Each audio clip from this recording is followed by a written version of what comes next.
Welcome to the AB Show avec deux invités d'honneur, Monsieur Nassim et Monsieur Michael Lebou. Ah Que l'on ne oui, présente plus, les gars. Comment ça va, les gars? ça va et toi, tranquille? Ça va super. Ça va super. Bon, on va se faire la pronostic et analyse pour l'UFC 260 ou 261. En tout cas, 260. qui aura pour, merci, qui aura pour main event Miocic face à Ngannou 2. Parce que 2 ans après le premier combat qui a été soldé par une victoire de Miocic, voilà. Là, Ngannou, il aura sa deuxième tentative face à Miocic, le champion le plus dominant des poids lourds. Comment vous voyez ce combat? On va laisser la parole à Mika. Je pense, ouais. Écoute, moi, c'est simple. Je vois Ngannou vainqueur par KO au premier ou deuxième round max. Directement dans les pronostics, Mika. Il Ouais. perd pas de temps. Moi, je sais pas. Non, mais, En mais vrai, en fait, ce qui va se passer, vous voulez que je vous dise, faut pas s'attendre à autre chose de ce qu'on a déjà vu de la part de Ngannou. Il va arriver, il va lui envoyer des gros parpaings, sauf que cette fois-ci, Miocic, il pourra rien faire. Voilà. moi, Je suis pas du même avis, ouais. en fait, au tout début, on va dire, j'aurais tout misé sur Miocic, je vais pas te mentir. Je pense que ça peut être un combat compliqué, mais au vu de la préparation là de Francis, de la manière dont il se prépare aux USA et avec qui il se prépare, ils lui ont ramené pas mal de mecs qui savent très très bien lutter. Il fait ses défenses de takedown, je pense qu'elles vont être, comment dire, level up. Donc je pense qu'il y a moyen qu'il gagne sur KO, comme tu as dit au deuxième round. Pour moi, je le verrais plus comme ça que, que le même scénario que le premier fight, en fait. Après, je pense que selon le Miocic, s'il nous fait une soirée de dingue comme il a fait il y a 2 ans, il peut regagner aussi à la décision. Je vais pas te mentir, je suis Ouais. mitigé. Je pense que les deux peuvent gagner. Je mets plus une pièce sur Francis Ngannou parce qu'il est plus puissant. Je pense qu'il est sur une montée de niveau dans tous les domaines. Et si là, il y a moyen de toucher ne serait-ce qu'une ou deux fois, ça va coucher, c'est vrai. Donc après, à voir. Si Miocic il nous fait une soirée de dingue et qu'il est super intelligent comme à son habitude, il peut réussir à tenir les 5 rounds. Moi, je te le dis, euh, Francis, quand il a combattu Miocic, il avait un training camp qui était pas ouf. Il n'était pas en pleine possession de ses capacités techniques et physiques. Il était limite gras sur son combat. Ouais. Depuis ça, il y a eu la défaite contre Derrick Lewis. Et derrière, il a fait des combats monstrueux. Il a changé de staff. On sent que voilà, il est épanoui, on va dire. Physiquement, c'est plus le même homme. Et maintenant, il a aussi la capacité de faire 5 rounds.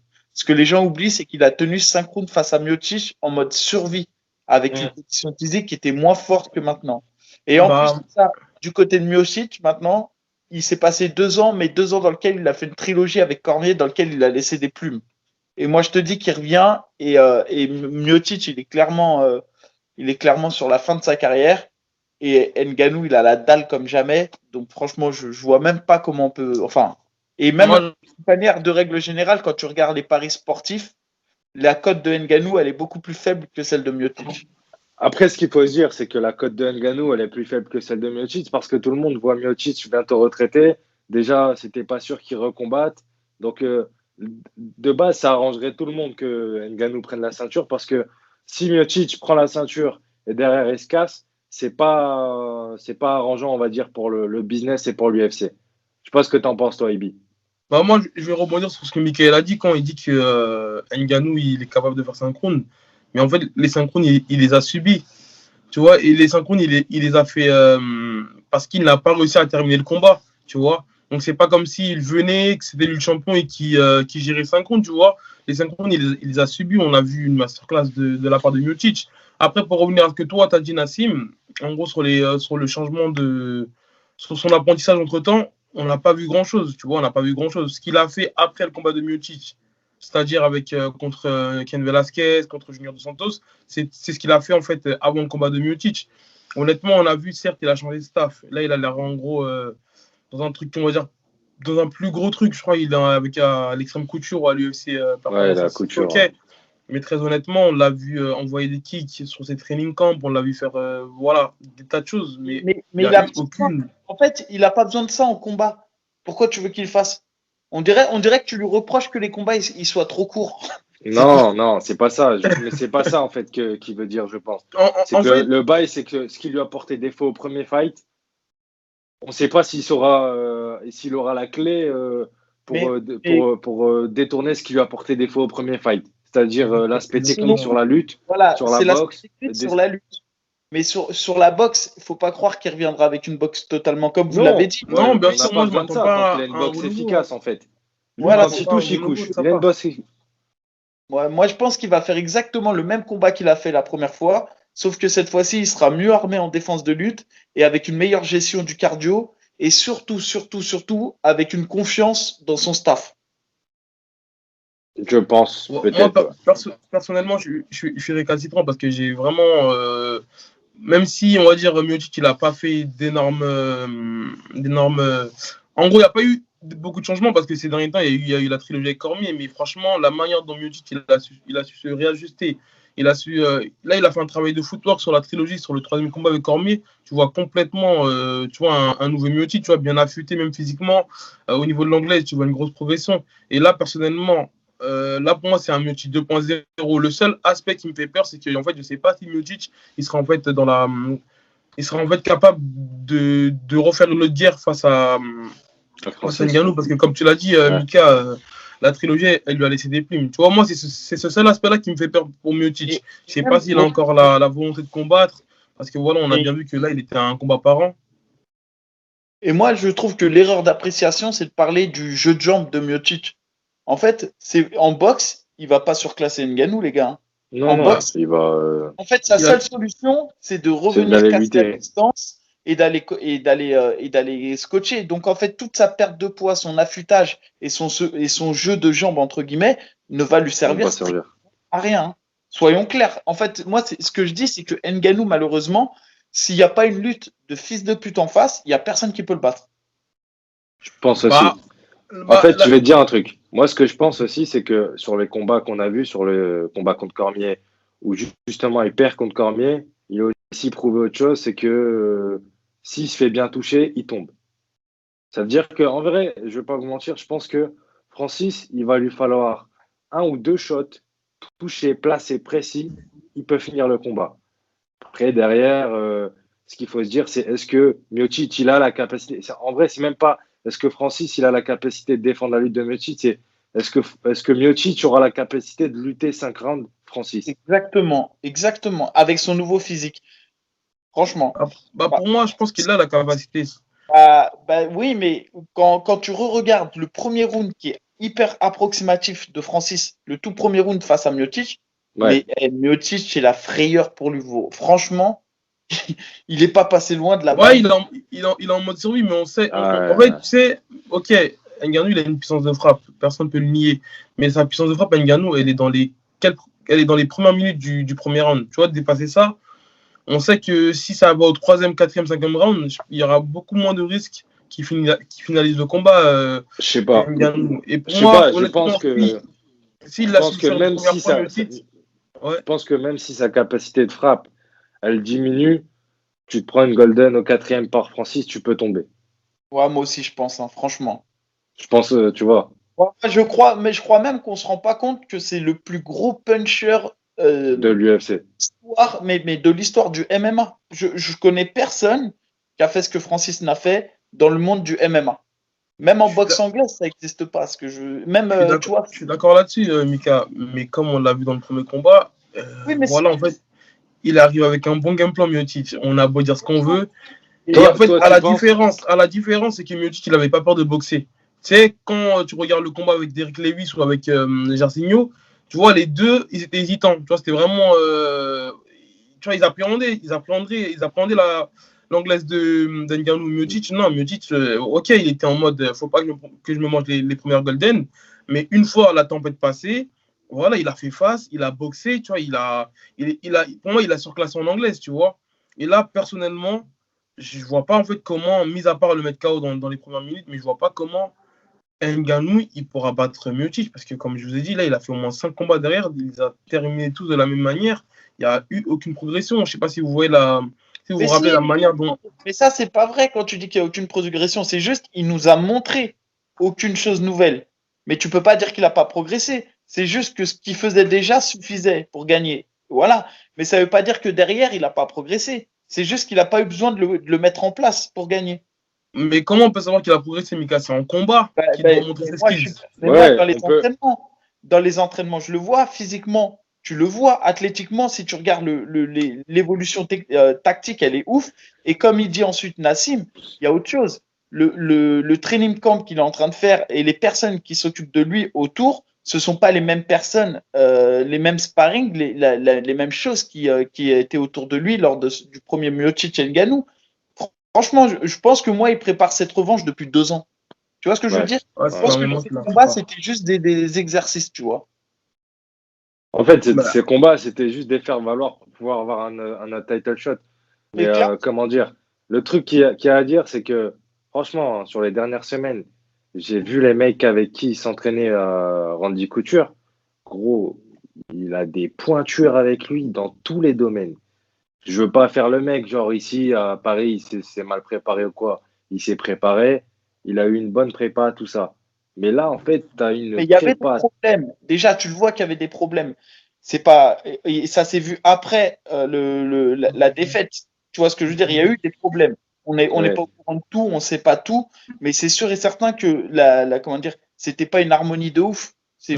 oui, oui, oui. Après le combat, ça a explosé et tout le monde l'a vu, tout le monde l'a su. Après, on n'est pas là pour dire qui est en tort, on s'en fout. Mais il y avait des problèmes. Mais Hmm. là, dans son training camp aujourd'hui, je pense que ça file droit, tu vois.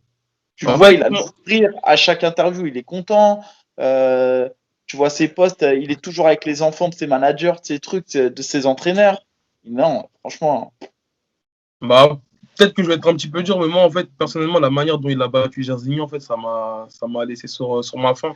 Tu sais, quand tu regardes le slow motion, à la manière dont Ouais, ouais, je vois le truc. il engage, et je sais que Miocic, déjà, il a le fight IQ et il aura l'intelligence de faire comme au premier combat, c'est-à-dire soit de désaxer, contrairement à Jairzinho qui est vraiment resté dans l'axe, qui s'est pris en fait l'offensive plein pot, ou soit il aura l'intelligence de désaxer ou de rentrer en takedown comme il a su faire dans le premier combat, tu vois. Et c'est pour ok. personnellement pour moi Et, il n'y a pas photo. et du coup, est-ce que c'est mieux de battre Jairzinho en 15 secondes avec brutalité et bagarre de saloon, ou est-ce que c'est mieux de battre Jairzinho sur 5 rounds, comme on a pu le voir avec Cyril Gane qui l'a ultra dominé, mais sur 5 Ouais. rounds? C'est quoi le mieux? Bah, je vais être objectif, hein. Tu vois, au moins sur 5 rounds, comme il a fait Cyril Gann, il a su montrer, on va dire, tu vois, ses skills, dans le sens où en mode, on sait qu'il est capable déjà de gérer 5 rounds, tu Ouais, vois, mais on sur sait plusieurs aussi qu'il domaines, est. parce qu'en fait, c'est pas En le fait, même ce qu'il style. faut se dire, moi, je Non. pense, c'est que pour l'UFC, c'est plus rentable d'avoir un mec qui bat un mec invaincu en 20 secondes que en 25 minutes. C'est plus spectaculaire, c'est plus vendeur pour eux. Mais après, ce qu'a fait Cyril Gane, c'est une perte de ouf, tu vois. Non, mais ça, on ne lui retire pas la performance. Je dis, moi, sincèrement, vous êtes combattant. Maintenant, tu Ouais. es combattant. Tu préfères éteindre un mec en Non, 18 mais bien secondes? sûr, non, bien Non. sûr, Parce de que ce point de vue-là, c'est différent. toi, tu dis, Gain, on a vu tout ce il a été capable de mettre en place et tout. Et c'est vrai, il a tartiné Rosen de trucs pendant 5 rounds, il l'a fumé. Mais ce qu'on a vu aussi, c'est qu'il n'avait pas le power punch. Du Ouais, mais coup, ça, on l'a vu dès son premier combat, on l'a vu ça, ah, Mika. ouais. C'est pour ça, pour Mais moi, c'est maintenant, pas comparable, en fait. on a vu ses difficultés en lutte, parce que Ouais. franchement, bah, voilà. Et donc, on a vu ses difficultés à finaliser un combat, tout simplement. Un combat qui l'ultra domine, on a vu qu'il avait du mal à le finaliser. Donc, tu vois, en fait, le fait de rester longtemps dans la cage, il y a aussi le côté pervers qui montre tous les défauts qu'on a. Donc, moi, franchement, entre Mmh. guillemets, je préfère une grosse bagarre de saloon sur 15 secondes, ça se finit. Et comme ça, tu n'es même pas au courant de ce qu'il sait faire d'autre que ça, que Ouais. de se rester 5 x 5 dans une cage. Clairement. Ok, non, je comprends ton point de vue, mais ça revient au fait que sur le 5x5 de Miocic et Ngannou, on a pu voir de quoi il était capable. Surtout une Et fois que c'était il y a le. 2 ans. Regarde, c'était il y a 2 ans, mais regarde, pour moi, chasse naturel et Romain Gallo sont les seuls combats de Ngannou qui ont. Bon, je ne veux pas prendre le combat de Derek Lewis, hein, ça c'était un non-match, on est d'accord là-dessus. Mais Mais on est d'accord qu'il a su garder la distance. ouais, mais écoute, les seuls combats de Ngannou, mis à part Derrick Lewis, qui ont dépassé le deuxième round, il s'est retrouvé en difficulté. Et le premier, c'était son deuxième combat à l'UFC contre Curtis Blade. Mais oui. Après, Curtis Blade, c'était déjà un client à l'époque, hein, c'est ça. Bien sûr, il était un mec à ce moment-là, il faisait son premier combat à l'UFC. Mais quand tu regardes le combat, Ngannou, dès qu'il voit que les frappes elles font mouche mais qu'ils ne tombent pas, tu vois, il est un petit peu perdu, tu vois. Et en fait, la seule chose qu'il a sauvé, c'est le fait qu'en fait, Curtis Blade, il avait l'œil gonflé et que l'arbitre, il a arrêté le combat. Mais sinon, en fait, il y a eu des choses similaires qu'au premier combat avec Miocic. Mais je te trouve dur parce que regarde le deuxième combat face à Curtis Blade. Ouais, bien sûr qu'il a éteint dès le premier round. Bah voilà, et ça, c'est bien le plus récent des deux. Donc c'est bien là. Je suis d'accord sur ça, mais en gros, moi, ce que je voulais préciser, c'est qu'en fait, c'est si Ngannou n'arrive pas à éteindre le combat dès les premières minutes, il est perdu. Et ben moi, je pense que Ngannou, il va surprendre beaucoup de gens avec sa capacité à pouvoir s'adapter dans le combat. Et moi, comme je t'ai dit, après, on peut parier, toi et moi. Je suis ouvert au pari. Tu vois. On va passer au pronostic. Il m'a parlé de la somme du pari. J'ai dit, vas-y, laisse tomber. Déjà, tu me dois de l'oseille, gros. Il est trop sûr de lui, hein. Il est trop sûr de lui. Nassim. Moi, Nassim. À chaque fois que j'ai parié avec Mika, vaut mieux pas parier avec moi, Mika. Chaque fois que j'ai parié avec toi, t'as perdu. Eh ben, Nassim, regarde-moi si tu veux parier avec moi. Je donne 100 € à AB, il les met dans sa poche. Tu lui donnes 100 € et comme ça, c'est AB qui nous paye à la fin. Et on peut pas revenir sur notre décision. Bah regarde, Nassim, moi, c'est bon, j'ai fait mon choix. Moi, ce week-end, j'ai déjà parié avec Mathieu Nicourt. Tu vois, 50 € on a parié. Il a mis Miocic, j'ai mis Ngannou. Et moi, j'attends toujours mon resto de 50 balles, espèce de. Et c'est Covid. C'est Covid. Ouais. C'est Covid, ça fait un an, c'est Covid. Et moi, c'est le truc. Je crois que je t'ai battu 3 fois sur les paris. Hein. Ouais, c'est vrai. Toi aussi, je t'ai battu. Tu parles pas trop, mais. Pour l'instant, je suis un. Pour Cormier Miocic 2, je me rappelle, mais après, j'ai changé de. Et puis, lui, il parie sur les mecs du club. C'est pas bien, moi. Jamais je mets sur la défaite d'un mec du club. Ça se fait pas. Qui ça, moi? De qui? C'est ouf. Je sais pas de quoi il parle. C'est juste qu'il veut me mettre dans la sauce, lui. C'est ouf. Ouais. Ça se passe, ta nouvelle salle? Ouais, ça se passe. Super, attends, super. on doit finir avant que tu lui poses la question. Eh, Nassim, donne-nous ton pronostic. Bon, mon pronostic, ça va être clair. C'est comme Mika Lebou. Je pense que Ngannou va gagner deuxième round. TKO ou KO. Deuxième round. Mika, pareil, deuxième round. Premier round, tu dis. Moi, personnellement, le cœur, il est avec Ngannou. Voilà, ça fera un troisième champion africain. Mais objectivement. Toi, je comprends mieux. Objectivement. Moi, je comprends mieux tes analyses depuis ton changement de salle maintenant. Je comprends. Non, mais frère, arrête de le couper. Laisse-le finir, là, tu vas le mettre dans la sauce. Objectivement, voilà, je pense que Miocic, il va l'emporter et prendre sa retraite après. Voilà. Et AB, ouais. Est-ce que tu serais capable là de dire si Ngannou, il devrait affronter Cyril Gane? Le résultat du combat? Ouais, non, si les deux ils devraient s'affronter, tu penses que qui gagnerait? Franchement, ce genre d'opposition, on ne pourra pas savoir tant qu'on n'a pas vu. Franchement, je ne sais pas. Aussi, Nassim. Moi, franchement, je m'en bats les couilles, hein, gros. Je veux pas te mentir, pour l'instant, je vois Ngannou. Ouais, moi aussi, je vois. En fait, pour moi, Cyril Gane, il n'a pas la lutte nécessaire pour faire douter Ngannou en pied-point. Enfin, en boxe. Enfin, en bagarre même. Après, il se déplace, t'as vu, tu vois. Mais clairement, moi, je vous dis un truc. Je pense que Ngannou, il peut éteindre la lumière à tout le monde. Ben c'est ce que je dis. Moi-même. C'est la seule manière dont il peut gagner, Ngannou. Voilà, je pense qu'en fait, moi, je suis. Bah ouais, c'est ça, mais c'est une force de ouf, tu vois. Le seul qui peut me faire douter face à Ngannou actuellement, parce que je ne sais pas du tout ce que ça va valoir en poids lourd, c'est John Jones. C'est John Jones, ouais, Jones. Bah, je sais pas, moi je pense que Jones, il fera beaucoup moins fort. Dans la catégorie des poids lourds, là, qui se rapproche du plus du style de John Jones, là, actuellement? C'est Cyril. Tu vois, c'est pour ça que je peux pas. Non, mais non, bon, vas-y, c'est bon. Faut parler en poids. Si, c'est vrai. Non, en pied-point.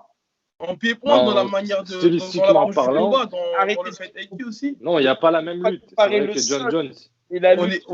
On est d'accord, il n'y a pas la même lutte. Mais au niveau de l'approche du combat, sur le striking, sur la gestion de distance.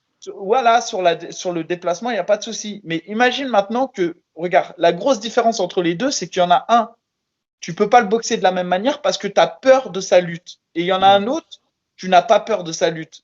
L'opposition, elle devient totalement différente. Je suis d'accord là-dessus. On a fait le tour. Ngannou, indétrônable. Vous avez les pronostics de chacun. On se donne rendez-vous samedi soir. N'hésitez pas à mettre vos pronostics en commentaire. Voilà, bah, merci pour cet instant. Attends, Eddie.